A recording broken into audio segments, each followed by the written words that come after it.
puis il neige beaucoup. Je me suis garé à la station. Il fait 2 degrés.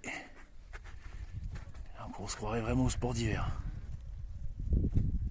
Même la route, ça n'a pas été coton pour venir jusque là. J'adore la forêt enneigée comme ça.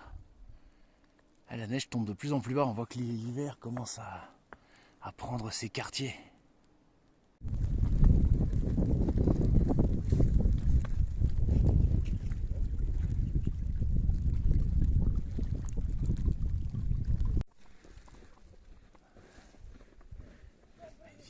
L'ours. Apparemment ils mettent des colliers pour savoir certains ours où ils vont. Ah nous on est là. Alors on est où? Non, Poprad c'est là. Nous on est à peu près ici. Vous savez qu'il y a les ours qui tournent par là. J'en ai jamais vu. Peut-être un jour. C'est vraiment magnifique ce lac. Il est beaucoup plus grand que ce que je croyais. Allez, on se lance à l'assaut du sommet du jour. C'est une petite balade mais je sens que je vais en chier. Je suis à peine à 1000 mètres, je dois monter à 2000. Quand je vois déjà la neige qu'il y a maintenant, quand je pense que j'ai des super raquettes à la maison, je les ai pas prises. Ah, je suis vraiment trop con. On profite d'une légère éclaircie. Alors là dans le fond il y a le mont Rissy, qui est le plus haut sommet de Pologne, là on voit rien, c'est un purée de bois. Il fait 2500 mètres, 2499, je sais plus, à 1 mètre près c'est 2500.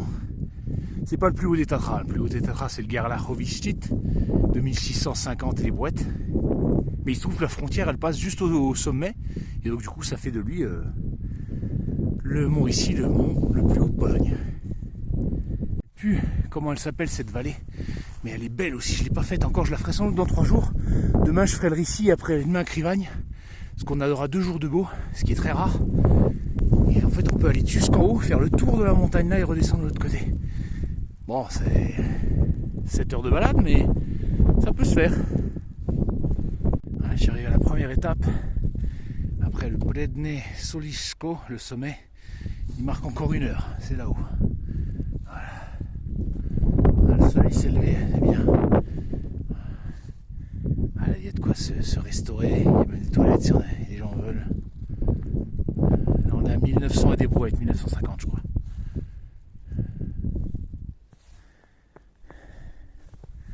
Allez, c'est parti, haut les cœurs.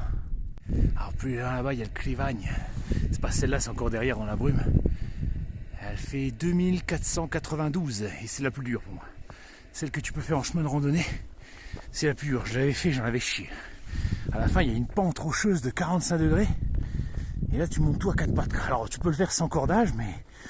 Sauf que là, il y a de la neige, alors je sais pas si j'arriverai à le faire. J'ai prévu de le faire dans 2 jours. Demain, je fais le Rissy après le Krivagne. C'est vraiment les 2 plus durs.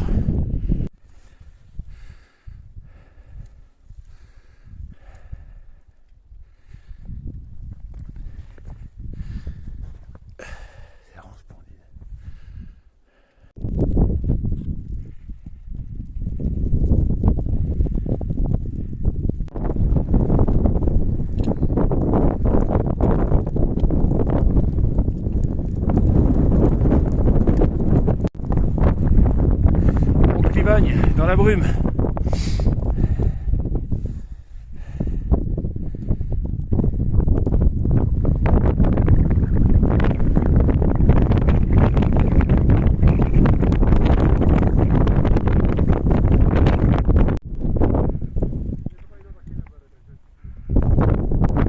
Il y en aura plus.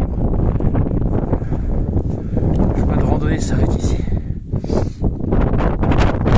Le Rissy on le voit pas, il y a un peu. Le Krivagne non plus, mais on peut le deviner.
1117 mètres avec sa jolie croix. Bon, écoute, le Gluhan il veut pas se montrer aujourd'hui, il est timide, c'est pas grave, ça sera bon. Allez, c'est parti pour la descente. Sacrée pente quand même, hein. C'est abrupt de ce côté-là, on s'en rend pas compte. Presque redescendu au lac. Voyez, on est à la fin de la balade. Alors regardez, je l'ai pas vu ça à l'aller. C'est un tremplin en saut à ski, je pense. J'en avais vu une fois à Albertville. Et dans les Vosges aussi, près d'Ispar. Ça, c'est un sport que je ferais pas. Peut-être j'aurais trop la trouille. Là, je l'ai pas vu à l'aller dans la brume.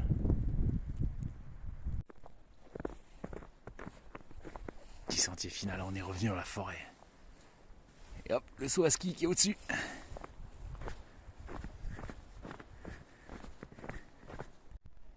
Voilà, on a la chance de voir le lac, il est magnifique. Avec ce matin, dans la purée de poids, on voyait rien au début de la vidéo. Ah, c'est quand même beau là. C'est reposant.